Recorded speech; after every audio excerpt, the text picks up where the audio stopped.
Alright, so I'm making my fire cider finally. I've had the recipe for years and never made it, but I finally decided to make it this year because of the COVID situation.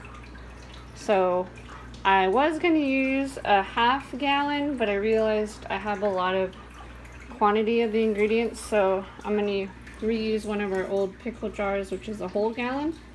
And I might have to get more vinegar because it's only a half gallon's worth. But I'm using a combination of habanero, serrano, jalapeno peppers, ginger root, fresh garlic, and onion. Some people use horseradish, but I'm using ginger. You can really just use any combination of these things, just as long as they're like equal parts. And you just cut them up into small pieces, put it in the jar, cover it with vinegar, and then shake it every day for about 2 to 4 weeks. And strain it, and then the liquid inside will be good indefinitely. And I don't have a lot of camera storage, so I'm just gonna cut the video here and then come back after I've cut this stuff and put it in here. Alright, it's been almost 2 hours since I started this. It took a really long time to peel the ginger and all the garlic, so just FYI, if you don't want to spend an extra hour peeling garlic, buy peeled garlic cloves or minced garlic. But the nice thing about the fresh garlic is that it's more powerful when it's fresh, so there's that. But it did take almost 2 hours to get all this done. And then I was going to put it in the food processor to make it faster, and the top is dirty, so now I gotta do this by hand. And I'll be back when it's done. We'll fill this up.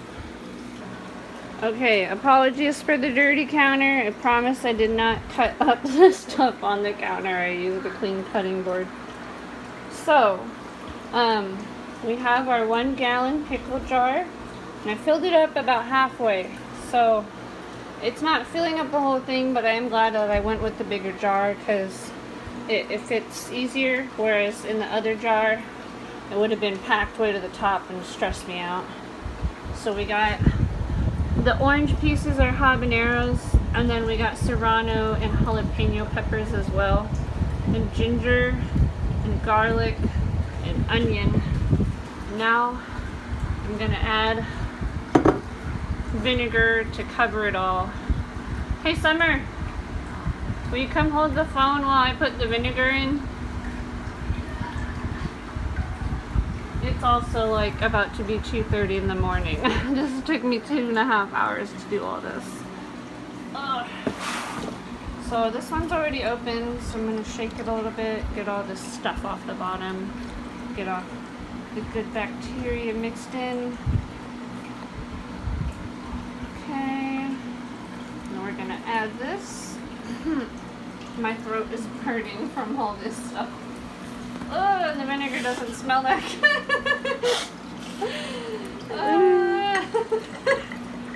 I'm just thinking about what my sister was saying. She was saying it smells so strong that we should make it like a torture thing instead of what you would do to kids where they have to put soap in their mouth. Just come smell this jar because it'll burn your eyes. Did you know? So I put almost the whole thing in there, and it's already almost all the way covered. So I only need a little bit more, which is nice because I thought I wasn't going to have enough. And the key with that was cutting the pieces small. If I put big chunks in there, it would have went all the way to the top. But cutting everything small really helped with making enough room in there. So I'm just going to add a little bit more just to make sure it is completely covered. Oh, it stinks. Okay. I think that's enough. So I used about 1 32-ounce jar and almost half of this one. And then now I'll just put the lid on. I gotta wash it. And then you just shake it every day, and you can let it sit for 2 to 4 weeks, and then you strain it. And I'm sure my partner will love to eat all this stuff when we strain it out. He loves hot stuff. If it wasn't for him, I would just throw that away. But he'll love it. They say you can use it in like meat marinades and stuff and like toppings. So we'll see what he has to say when that time comes. But this should be a lot of fire cider. It's a little over a half gallon of fire cider. But that's the video for today.